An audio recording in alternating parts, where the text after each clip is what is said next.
Hello guys, welcome back to Medfortech. അപ്പോൾ നിങ്ങളിപ്പോൾ ഈ വീഡിയോയിൽ കാണുന്നത് നമ്മുടെ ടൊയോട്ട ലാൻഡ് ക്രൂസറിൻ്റെ MN160 എന്ന് പറയുന്ന ഒരു RC 1:2 ടോൾ സ്കെയിൽ RC കാറാണ്. RC ക്രോളറാണ്. ശരിക്കും പറഞ്ഞാൽ ഇത് ഒരു അന്യായ മുതലാണ്. ത്രോട്ടിൽ കൊടുക്കുന്ന സ്പോട്ടിൽ റെസ്പോണ്ട് തരുന്നുണ്ട്. പിന്നെയാണെങ്കിൽ വീലും ബോഡിയും ഒക്കെ നല്ല അടിപൊളി ക്വാളിറ്റിയാണ്. മാത്രമല്ല അതിൻ്റെ ലൈറ്റ് നമ്മൾ റൈറ്റിലേക്ക് കൊടുക്കുമ്പോൾ റൈറ്റിൽ ഇൻഡിക്കേറ്റർ ബ്ലിങ്ക് ആവും, ലെഫ്റ്റിലേക്ക് കൊടുക്കുമ്പോൾ ലെഫ്റ്റ് സൈഡിലെ ഇൻഡിക്കേറ്റർ ബ്ലിങ്ക് ആവും. പിന്നെയാണെങ്കിൽ ക്വിക്ക് ആക്സസ്, ക്വിക്ക് റെസ്പോണ്ട് ഒക്കെ പെർഫെക്റ്റ് ആണ്. പിന്നെ റിമോട്ട് കൺട്രോളിംഗ് ആണെങ്കിലും ഒക്കെ അടിപൊളിയാണ്. ശരിക്കും ആ പ്രൈസിന് വെർത്താണ് ഈ RC ക്രോളർ. മാത്രമല്ല കണ്ടോ, നിങ്ങളിപ്പോൾ കണ്ടോ, റൈറ്റിലേക്ക് ഇൻഡിക്കേറ്ററുടെ സമയത്ത് റൈറ്റിലേക്ക് വീല് വരുന്ന സമയത്ത് ഇൻഡിക്കേറ്റർ കത്തും.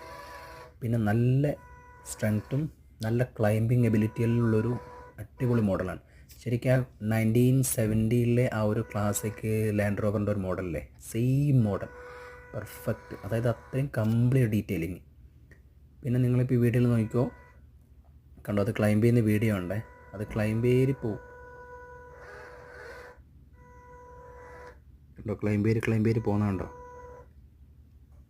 കാരണം അത്രയും നല്ല ഒരു എന്താ പറയുക, അത്രയും നല്ല ഒരു പവർ മോട്ടറിനുണ്ട്.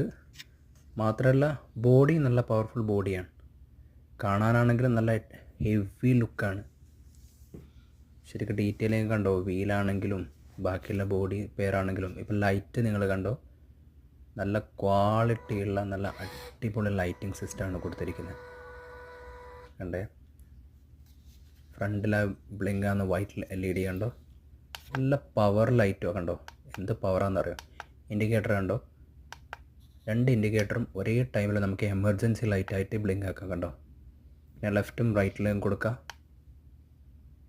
ആ ഫ്രണ്ട് ഗ്രില്ലൊക്കെ കണ്ടോ, ശരിക്കും ആ പഴയ വിൻറ്റേജ് ലുക്ക് കണ്ടോ. ലെഫ്റ്റ് ഉണ്ടോ ലൈറ്റ്, നമ്മൾ സ്പാർക്ക് ലൈറ്റ് കൊടുക്കുമല്ലോ. ശരിക്കും പറഞ്ഞൊരു അടിപൊളി വണ്ടിയാണ്. നിങ്ങൾക്ക് ഈ വണ്ടി ആർക്കെങ്കിലും ഇഷ്ടമായെങ്കിൽ കോൺടാക്റ്റ് ചെയ്യാം, DM ചെയ്താൽ മതി. നിങ്ങൾക്ക് അവൈലബിൾ ആണ്. നിങ്ങൾ എവിടെയാണോ, കേരളത്തിലാണെങ്കിലും ഇനി എവിടെയാണെങ്കിലും അവൈലബിൾ ആണ്. DM ചെയ്യുമ്പോൾ പ്രൈസും കാര്യങ്ങളൊക്കെ പറയാം. അപ്പോൾ വീഡിയോ ഇഷ്ടമാണെങ്കിൽ ചാനലൊന്ന് സബ്സ്ക്രൈബ് ചെയ്ത് സപ്പോർട്ട് ചെയ്ത് ഷെയർ ചെയ്യണം. പുതിയ RC വരുന്നതിലേക്കും ബൈ.